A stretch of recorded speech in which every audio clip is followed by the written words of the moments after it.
Bonjour mon frère, bonjour ma sœur, nous sommes encore aujourd'hui réunis en ce 8 septembre pour notre café matinal. Je rends grâce à Dieu pour vos vies mes frères et mes sœurs. C'est un moment exclusif pour nous, c'est toujours dans la joie que nous nous retrouvons chaque jour depuis ce 1er janvier. Nous touchons bientôt à notre fin, mais nous allons rester encore aujourd'hui ensemble ce 8 septembre avec le psaume 39 qui nous dit: je le lis dans la Bible du Semeur. Je m'étais dit, je vais me surveiller pour ne pas pécher en parole. Je serai comme bâillonné aussi longtemps que des méchants se tiendront devant moi. Je me suis renfermé dans un complet silence, sans prononcer une parole. Ma douleur s'est exaspérée. Mon cœur brûlait dans ma poitrine, mes pensées s'embrassaient en moi. Alors j'ai fini par parler. Ô Éternel, fais-moi savoir quand finira ma vie, quel est le nombre de mes jours, afin que je sache à quel point ma vie est éphémère. Voici, mes jours sont limités, car tu leur as donné la largeur d'une main. Oui, devant toi, ma vie n'est vraiment presque rien. Même si elle est solide, tout homme n'est qu'un souffle. Il va, il vient, ce n'est qu'une ombre. Son agitation, c'est du vent, et les richesses qu'il amasse, c'est-il qui les recueillera? Dès lors, Seigneur, que puis-je attendre? Mon espérance est tout en toi. De tous mes péchés, sauve-moi. Ne permets pas aux insensés de m'exposer au déshonneur. Voici, je veux rester muet, ne plus ouvrir la bouche, car c'est toi qui as agi. Détourne de moi tes coups, car je succombe sous les attaques de ta main. Pour corriger les hommes, tu les punis de leurs péchés, et tu détruis comme une teigne ce qu'ils ont de plus cher. Tout homme n'est qu'un souffle. Ô Éternel, écoute ma prière, et sois attentif à mon cri. Ne reste pas sourd à mes pleurs, car je ne suis chez toi qu'un étranger, qu'un hôte temporaire. Tout comme mes ancêtres, détourne de moi ton regard pour que je puisse respirer avant de partir pour toujours. Le texte de notre méditation d'aujourd'hui, nous allons le trouver dans Romains, chapitre 8, verset 5. Ceux, en effet, qui vivent selon la chair, s'affectionnent aux choses de la chair, tandis que ceux qui vivent selon l'esprit s'affectionnent aux choses de l'esprit. Et le titre de la méditation d'aujourd'hui est « Devenez sensible à l'esprit ». Cela encourage infiniment ma foi quand je puis dire « Je suis un être spirituel, j'ai une âme et je vis dans un corps ». Ça, on peut le voir dans 1 Thessaloniciens, chapitre 5, verset 23. « Car mon esprit, c'est mon cœur. C'est avec le cœur, l'esprit, que je crois. » En apprenant ceci, je cessais de faire attention à mon corps. Je cessais de faire attention à mes sentiments. Au lieu d'être sensible à mon corps, je deviens sensible à mon esprit. Or, si l'on s'affectionne plus au corps, on se préoccupe du corps. On rencontre quelqu'un et on me dit « Comment allez-vous » et la personne répond « J'ai mal à la gorge » ou à une autre partie de votre corps. Les gens sont plus sensibles au corps qu'à l'esprit. Le corps les domine, le corps les gouverne. Ils ne parlent que de l'homme physique. Et pourtant, l'être spirituel devrait primer. Et s'ils cessent d'être si conscients de leur corps et deviennent sensibles à leur esprit, leur corps se soumettra et commencera à se sentir mieux et à agir en conséquence. Si quelqu'un me demande comment je me sens, je ne lui réponds pas selon ce que je sens, je ne fais aucun cas de mes sentiments. Je riposte « Je vais bien, merci ». Ensuite, je commence à leur préciser ce que déclare la Bible et j'apprends par expérience que plus je déclare ce que dit la Bible, mieux je me sens. Je crois à la santé et à la guérison. Donc, je confesse santé et guérison, et mon corps réagit en accord avec ses paroles. Il est vrai, mon frère, ma sœur, que quand on entend cette méditation d'aujourd'hui et que nous sommes accablés par une maladie ou par de douleurs diverses, on pourrait dire « oui, mais alors tu mens ». Non, nous ne mentons pas, parce que nous mettons notre pensée spirituelle en accord avec ce que la parole de Dieu nous dit. On le voit bien, et nous l'avons vu ces derniers temps à l'église Le Bon Samaritain, nous voyons que les souffrances ne nous sont pas données pour nous accabler ou pour faire un culte aux souffrances, mais les souffrances sont là, mon frère, ma sœur, pour purifier notre foi, pour nous faire grandir dans la foi, mon frère, ma sœur. Comment voudrais-tu grandir si, un exemple, tu n'auras jamais goûté à une guérison quelconque? Que ce soit du simple rhume au grand cancer, on va dire. Comment voudrais-tu expérimenter la puissance de Dieu dans ta vie? La première des guérisons que Dieu nous offre, il est vrai, c'est notre salut. Quand nous étions perdus, que Dieu nous appelle, que nous nous rendons compte que Dieu existe, que Dieu nous a aimés, que Dieu nous appelle et que son Fils unique est venu sur cette terre, non seulement pour nous sauver, mais aussi pour nous guérir. Comme nous l'avons déjà dit à maintes reprises depuis le début de cette émission Foi et guérison. Nous avons vu que oui, Jésus est venu pour nous pardonner de tous nos péchés, nous laver de tous nos péchés, mais il a été meurtri pour notre guérison premièrement. C'est ce que Dieu est venu faire. C'était le plan de rédemption. Nous avons vu que quand Adam n'avait pas encore péché, il était serein. Il était en train de donner, de gouverner le monde. C'est lui qui a commencé à donner des noms aux animaux qui étaient là sur la terre. Dieu l'avait fait son représentant sur la terre. Et d'ailleurs, nous le voyons, quand une girafe s'est présentée, il l'a appelée girafe. Quand il y a eu un autre animal qui est arrivé, il lui a donné le nom. Donc on voit que Dieu veut œuvrer avec ses enfants. Je ne vais pas parler de créature, parce que la créature est la personne qui a été créée et qui ne connaît pas son Dieu. Mais nous voyons maintenant, sous l'ère de la grâce, que nous ne sommes plus des créatures. Nous sommes des fils et des filles de Dieu. Nous sommes des fils comme Jésus a été le Fils unique que Dieu a envoyé pour sauver l'humanité. Et d'ailleurs, toute l'humanité est soumise à Jésus. Même nous sommes soumis à Jésus.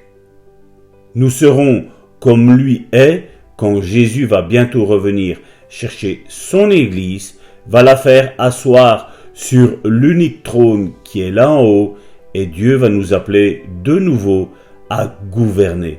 Gouverner comme Adam, quand il a été créé, a pu gouverner tant qu'il était sans péché. Mais comme je le disais, nous avons vu qu'à partir du moment où Adam a chuté, nous avons vu que la mort est arrivée, la mort spirituelle premièrement, mais puis la mort charnelle. Nous avons vu aussi ce que Dieu a dit à Ève, qu'à partir de ce moment-là, elle enfantera avec des douleurs. Donc, mon frère, ma sœur, nous voyons que le plan initial de Dieu était que la femme devait enfanter sans aucune douleur. Si aujourd'hui les femmes, quand elles enfantent, ont des douleurs, c'est à cause du péché qui est entré dans l'humanité. Dieu n'avait pas dans son optique, dans son idée, dans son plan merveilleux que l'être humain souffre. Mais à cause de l'iniquité, à cause de la désobéissance, à cause de la rébellion, tous les maux sont arrivés sur cette terre. Donc nous voyons que Dieu n'est nullement l'auteur des souffrances, auteur de la maladie, auteur de tous les maux qui aujourd'hui pullulent sur la planète Terre. Dieu a toujours voulu, dans son plan initial, que les choses soient en abondance, que nous soyons nous-mêmes dans l'abondance, que nous soyons nous-mêmes en train de jouir de la vie et non pas de souffrir de la vie. Alors mon frère, ma sœur, il est temps pour nous de retourner comme le premier Adam avait fait, et le deuxième, qui s'appelle Jésus, la Bible nous le dit, est venu rétablir le plan initial de Dieu. Donc une vie sans souffrance, une longue vie, un petit peu comme Mathusalem, qui est cet homme qui a vécu le plus longtemps sur la planète Terre. Dieu veut que nous vivions sur cette terre bien, en bonne santé, remplis de joie, remplis de paix, remplis de patience, remplis d'autocontrôle, grâce au Saint-Esprit que Dieu a déversé aujourd'hui dans nos cœurs au travers de ce merveilleux et glorieux Saint-Esprit. Alors mon frère, ma sœur, nous allons entendre aujourd'hui la voix de notre prophétesse Karine qui est parmi nous, et puis nous entendrons la merveilleuse voix de notre sœur Christina qui est déjà là, et elle est impatiente. Elle dit vite papa, passe, parce que je veux parler, je veux bénir le peuple de Dieu, au nom de Jésus. Amen, amen, amen. Merci Seigneur encore pour cette vérité, Seigneur, que nous venons d'entendre. Et c'est vrai, nous voulons devenir toujours plus sensibles à ton esprit, Seigneur, celui que tu nous as donné, par lequel nous avons été scellés. Oui, nous avons été scellés. Éphésiens 4:30 nous dit « N'attristez pas le Saint-Esprit de Dieu, par lequel vous avez été scellés pour le jour de la rédemption. » Ce Saint-Esprit qui est en nous, qui vit en nous, qui nous guide, qui nous console, qui nous dirige, qui nous enseigne, ce Saint-Esprit, nous voulons lui laisser toute la place, Seigneur. Oui, parce que c'est lui-même, nous dit ta parole, Seigneur, dans Romains 8 au verset 16, c'est ton esprit lui-même qui rend témoignage à notre esprit que nous sommes des enfants de Dieu, que nous sommes tes enfants, Seigneur. Et nous voulons vraiment devenir toujours plus sensibles à ton esprit. Seigneur, comme tu nous le dis, nous sommes d'abord un être spirituel et non pas un être charnel. Mais l'ennemi est venu bouleverser tout ça. Il est venu nous confondre dans notre vraie nature divine. Nous ne sommes pas un corps avec une âme et un esprit, mais nous sommes bien un esprit qui a une âme et un corps. Nous devons remettre les choses dans le bon ordre. Même si l'ennemi de nos âmes est venu nous confondre, nous a brouillés dans notre façon de voir les choses, ta parole nous remet de l'équilibre dans toutes choses. Elle vient nous éclairer sur notre vraie nature, et notre vraie nature est que nous sommes d'abord des esprits qui habitent dans un corps et qui sont munis d'une âme. Seigneur, nous voulons vraiment devenir toujours plus sensibles à ton Saint-Esprit, le laisser vraiment diriger chaque chose, chaque pensée, Seigneur, que chaque pensée soit dirigée par ton Saint-Esprit. Et alors, nous verrons les choses vraiment autrement. Nous aurons faim et soif des choses célestes, parce que notre vraie nature est céleste. Elle n'est pas charnelle. C'est pourquoi nous ne devons pas nous attacher à ces choses charnelles ici-bas, parce qu'elles ne sont pas de notre vraie nature. Notre vraie nature est spirituelle.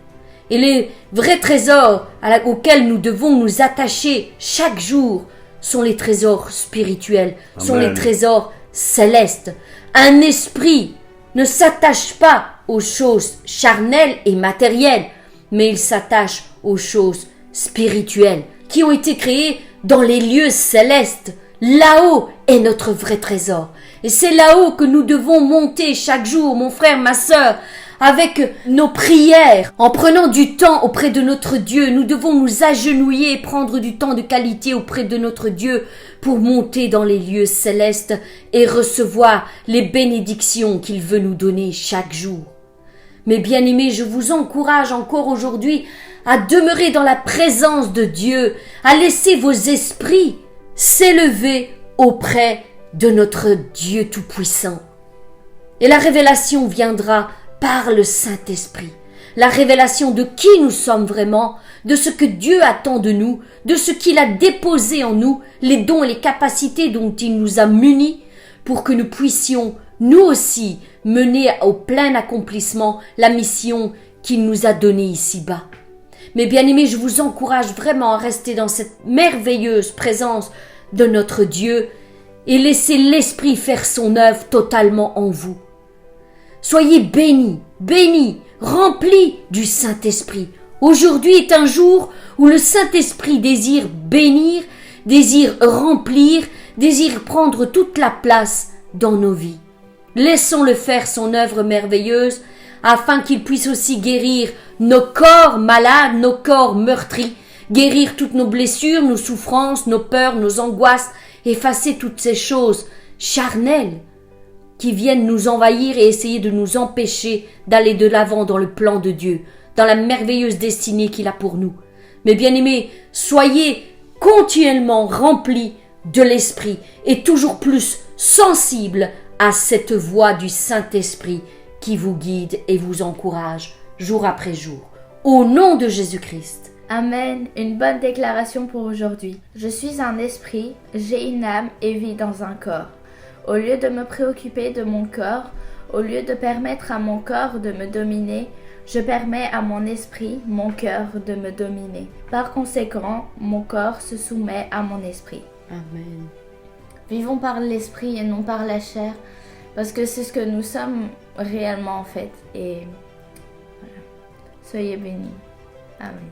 Seigneur, merci encore pour cette pensée que tu nous as donnée aujourd'hui. Nous voulons demeurer dans la présence de ton Saint-Esprit. Je te prie de bénir mes bien-aimés, au-delà de tout ce qu'ils pensent ou même imaginent, et qu'ils puissent eux aussi recevoir la révélation de ce merveilleux Saint-Esprit en eux.